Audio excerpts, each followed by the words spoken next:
I'm going to say something that I thought I would never say, but I actually have always wanted to see Luton play, and there's a reason for it, because as it's well documented in the world of football in Twitter and has become somewhat of a meme, everyone's talking about Kenilworth Road Stadium and how it's in the middle of an housing estate and how the away end you've got to climb some stairs to get to it and how it's literally in the middle of a housing estate. So that's probably why I'm excited to see this. I'm excited to see what the stadium looks like on TV for the first time, because I don't think I've seen it yet. Has anybody?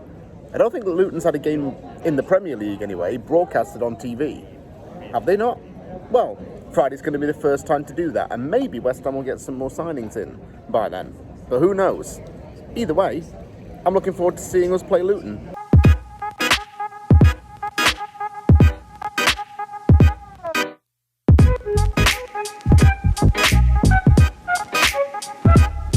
Friday kickoffs are not something that I always warm to. I think that although it's getting you started for the week in the Premier League, a Friday night game, it just seems a little bit weird. I might actually be travelling up on my holiday to Whistler when the game's on, so I'll have to watch it on my phone at this rate. But either way, like I say, I'm just excited to watch us play Luton. There's a few reasons why. I just spoke about the stadium, but also for West Ham fans, we get to see Kudus and Mavropanos potentially playing in this game. Kudus will undoubtedly make his debut in this game and expect him to come off the bench as a substitute. But also we get to see what this Luton team's actually about. I know it's a town that's got fans that have been through the mud and seen its football club go through the ringer, but it's now in the Premier League and it's one of these once-in-a-lifetime kind of things. So I suppose their fans are going to want to make the most of this Premier League opportunity. And playing against West Ham, well, it's a club that has a lot of good connections to Luton. Luton and West Ham always have had this connection. It's been even stronger in recent years. And I'm going to explain why in the next section. The last 15 years have been very rough for Luton Town fans. The club has had severe financial trouble, has been relegated from the Football League, struggled to get a foot in the conference, and then slowly started to work its way back into the Football League, which was the first and foremost goal.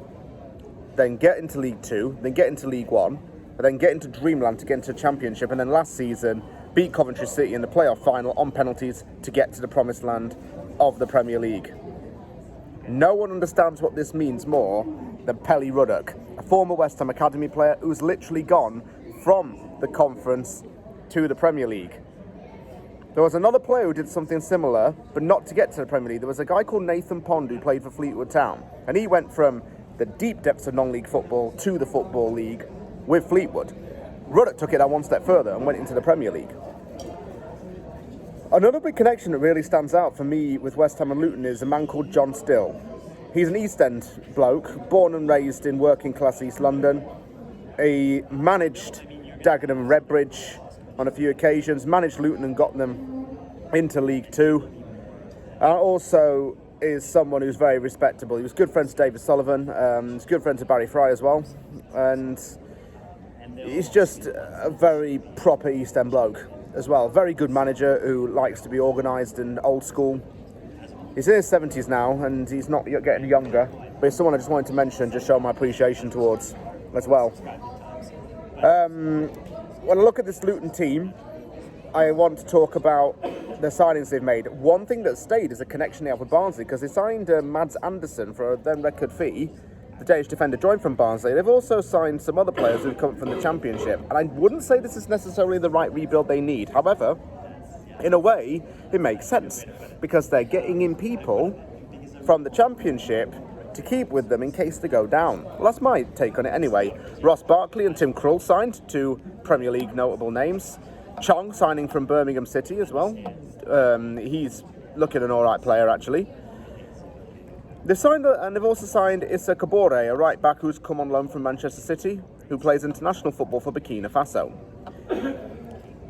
As far as the Premier League's gone so far for Luton, it's 2 losses from 2 games, losing 4-1 away at Brighton and then 3-0 loss to Chelsea. Both very difficult games, of course, but I suppose, again, memories are to be made this season, albeit good ones, the fans would hope, and the good memories would come with winning games.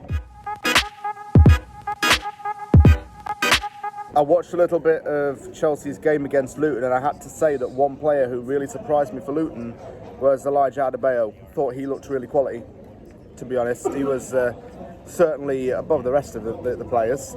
Also, some other notable names. Kamczynski, the goalkeeper, he actually looks pretty impressive. And as I look at my notes, just referring to what they have, Kaminski's signed recently from Blackburn for £2.5 million. Experienced quite goalkeeper because he's 30 years old, and so it's a good option for them to have. Ryan Giles looked all right in that game. Ross Barkley adds a little bit more of the experience, and Premier League experience is what a team like Luton's going to need anyway. Other players include Cauley Woodrow, who's that Barnsley connection yet again. Like I said, Anderson signed from there. They have Woodrow. They have Carlton Morris, who signed from Barnsley as well. George Moncur was another player who signed from Barnsley, and he also played for West Ham's academy as well. It's like this Barnsley, West Ham, Luton thing going on, really, with their team.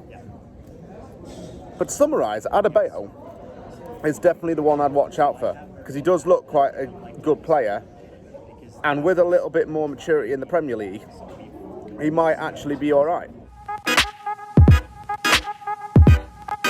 Or should I say, played for one and plays for the other.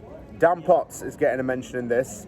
He's one of Luton's longest serving players, but he shouldn't forget where he came from. His father, Steve, played for West Ham, and Dan and his younger brother, Freddie, have followed in his footsteps. Dan joined West Ham's academy in 2003 and became professional in 2011. He made 5 appearances in total in the Premier League for West Ham United. He then joined Colchester United and Portsmouth on loan for brief spells, and then joined Luton Town in 2015. He's made 195 appearances and scored 10 goals for the Hatters. I don't want to sound very disrespectful or unorthodox or what have you, but I want West Ham to go there and batter them. With our attack the way it is right now, I'd expect us to go and batter them. But this being West Ham, you can somewhat detect that Luton's going to get its first Premier League win against us.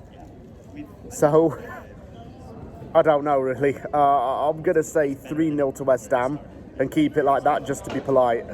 But obviously I think I can see more goals coming. I'm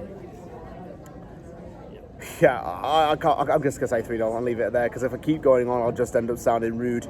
But I wish Luton the best of luck for the Premier League season, and to their fans, I want to say enjoy it while it lasts, because you never know. Time in the Premier League might not be that very long, but hopefully you can put us out some surprise packages and stay up for another season. We'll see come May though, hey?